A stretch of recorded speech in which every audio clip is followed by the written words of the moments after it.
DSR daily sensational ரிப்போர்ட்ல இன்னைக்கு எதை பத்தி பேச போறோம் அப்படின்னா ரொம்பவே பிரம்மாண்டமான ரியாலிட்டி ஷோ பிக் பாஸ்.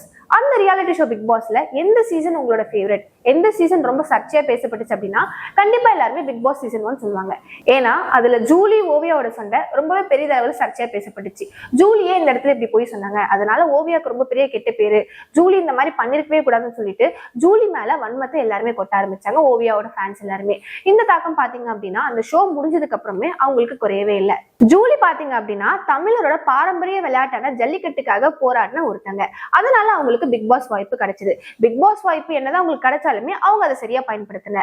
அந்த ஷோல அவங்க ஒரு சில பண்ண மிஸ்டேக்ஸால அவங்களோட லைஃப் திருப்பி போடுச்சுன்னு சொல்லலாம். அவங்க எந்த இடத்துக்கு போனாலுமே அந்த வன்மத்தை கொட்ட ஆரம்பிச்சாங்க. இப்படி நிறைய விஷயங்கள் ஜூலி வாழ்க்கையில நடந்துட்டு இருந்தாலுமே அவங்க பிபி அல்டிமேட் மூலமா திரும்ப ரீஎன்ட்ரி கொடுத்து நிறைய பேரை கவர்ந்தாங்க. அவங்களை யார் யாரெல்லாம் வந்து வன்மத்தை கொட்டி பேசிட்டு இருந்தாங்களோ ஜூலி இப்படி கிடையாது, மாறிட்டாங்க அப்படின்ற மாதிரி அவங்க ஸ்ட்ராங்கான ஒரு பாயிண்ட் ஆஃப் வியூல பேச வச்சாங்க. ஜூலி அவர்களுக்கு பாத்தீங்க அப்படின்னா இப்பதான் ரீசெண்டா மேரேஜ் ஆச்சு. இவங்க பாத்தீங்க அப்படின்னா அவங்களோட சோசியல் மீடியா பேஜ்ல டிவிகே தலைவர் விஜய் அவர்களை பத்தி ஒரு வீடியோ வெளியிட்டாங்க. அந்த வீடியோ வெளியிட்டதுக்கு அப்புறமா திரும்பவும் அவங்க மேல வன்மத்தை கொட்ட ஆரம்பிச்சிட்டாங்க. அப்படி அவங்க அந்த வீடியோல என்ன பேசியிருக்காங்க, ஏன் இவ்வளவு வன்மம் அப்படின்றத நாங்க வீடியோக்குள்ள பார்க்கலாம். டிவிகே தலைவர் விஜய் அவர்கள் வேலூர்ல பரப்புரை மேற்கொண்டிருந்தாங்க. அதுல அவர் குட்டியா ஜல்லிக்கட்டு பத்தி ஒரு கதை சொல்லியிருந்தாரு. அதை பார்த்துட்டு ஜூலி அவர்கள் ஒரு சில கருத்துக்கள் சோசியல் மீடியால பதிவு செஞ்சாங்க. அதுதான் சோசியல் மீடியால பயங்கர வைரலா ஸ்ப்ரெட் ஆச்சு. அதுல அவங்க அப்படி என்ன சொல்லியிருக்காங்கன்னு பாத்தீங்கன்னா, டிவிகே தலைவர் விஜய் அவர்கள் என்ன சொல்லியிருக்காங்க அந்த பரப்புரையில் அப்படின்னா, ஒரு முரட்டு ஜல்லிக்கட்டு காலை ஒன்று நின்றுட்டு இருக்கு, காலில் மண்ணை வீசிக்கிட்டு சீறிக்கிட்டு அப்படியே நின்றுட்டு இருக்குது. யாருமே பக்கத்தில் போக முடியல. அதை கேட்டதுக்கப்புறம் என்னால் பேசாமல் இருக்க முடியல. ஜல்லிக்கட்டு காலை நின்றுச்சு, அதுக்கு புல்லு கட்ட காமிச்சு ஒரு குழந்தை கூட்டிட்டு போய் ஓரமா விட்டுச்சு அப்படின்னு சொல்லிட்டு போயிட்டே இருப்பீங்க. 50 இருக்கட்டும்னு 500 ஆக்கிடாதீங்க. கொஞ்சம் பார்த்து பக்குவமா பண்ணுனே, உன் இஷ்டத்துக்கு பேசிட்டு போயிடாதானே சொல்லிட்டு டிவிகே தலைவர் விஜய் அவர்களை நேரடியா தாக்கி பேசியிருந்தாங்க. அவங்க அப்படி பேசின அந்த ஒரு விஷயம் சோசியல் மீடியால ரொம்பவே தீயா பரவ ஆரம்பிச்சு அவங்களுக்கு அகைன்ஸ்டா நிறைய பேர் வாய்ஸ் அவுட் பண்ண ஆரம்பிச்சாங்க. அதுல நிறைய பேர் பிரபலமானவங்களும் சரி சீரியல் ஆக்டர்ஸும் வாய்ஸ் அவுட் பண்ண ஆரம்பிச்சாங்க. அப்படிதான் சீரியல் ஆக்டர் அர்ஜுன் அவர்களும் ஒரு விஷயத்தை ஷேர் பண்ணியிருந்தாரு. அவரு ஒரு குட்டி ஸ்டோரின்னு ஒரு ரெஃபரன்ஸ்க்கு ஒரு ஸ்டோரி சொன்னாருமா. எப்படி கஷ்டப்பட்டு இவங்க வந்து ஜல்லிக்கட்டுக்கு பெர்மிஷன் வாங்கி கொடுத்தாங்களாம். இப்போ வந்து 50, 500, 1000 உடனே எல்லா சின்ன பசங்களும் புல்லுக்கட்டோட போய் நின்றுவாங்களாம். எப்பா என்னமா பிரச்சனை உனக்கு?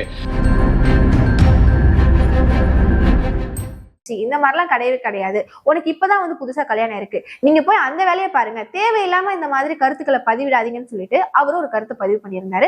இந்த மாதிரி விஷயங்கள்லாம் சோசியல் மீடியால வைரலா ஸ்ப்ரெட் ஆயிருந்துச்சு. இப்படி வைரலா போயிட்டு இருக்கும் போது ஜூலி அவர்கள் அடுத்ததான் இன்னொரு வீடியோ ரிலீஸ் பண்ணாங்க.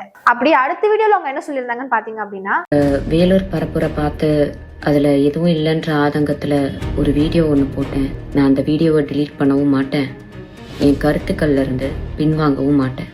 அதே மாதிரி உங்க கட்சியில இருக்கிறவங்க எல்லாருமே மைனர் பசங்களா இருக்காங்க, அவங்க எல்லாருக்குமே என்ன ஃபேக் ஐடி வச்சுதான் திட்டு தெரியும்னு சொல்லி பேசியிருக்காங்க.